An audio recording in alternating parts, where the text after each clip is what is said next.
దైవం అని చెప్తున్నాం మనం, దేవుడు. అది ఏ మతపరంగానైనా సరే. అయితే హిందూ మతపరంగా చూసుకుంటే గనుక ముక్కోటి దేవతలు అని అంటారు.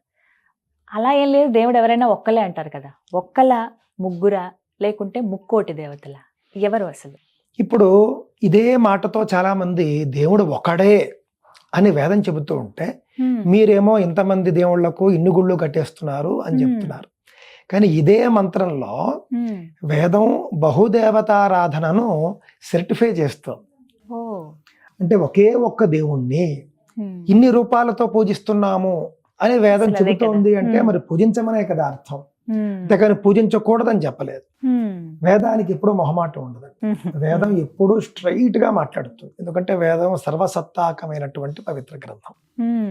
దేవుడు ఒకడే అన్నారు అనుకోండి, ఒక దేవుడినే పూజించండి అయ్యా అని మీరు అన్నారు. సరే, బాగుంది.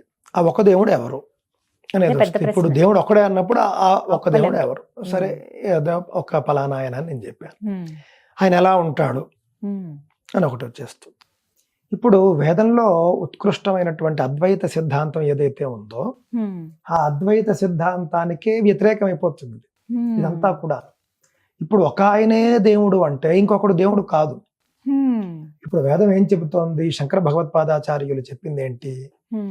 అద్వైత మత సిద్ధాంతము. అద్వైతం అంటే రెండు కాదు ఒకటే అని. దాని యొక్క అర్థం ఏమిటి అని అంటే కనుక అన్నింటా దేవుడు ఉంటాడు. ఇప్పుడు నాలోనూ దేవుడు ఉన్నాడు, ఒక చైతన్య స్వరూపుడై ఉంటాడు. మీలోనూ దేవుడు ఉన్నాడు, చైతన్య స్వరూపుడై ఉన్నాడు.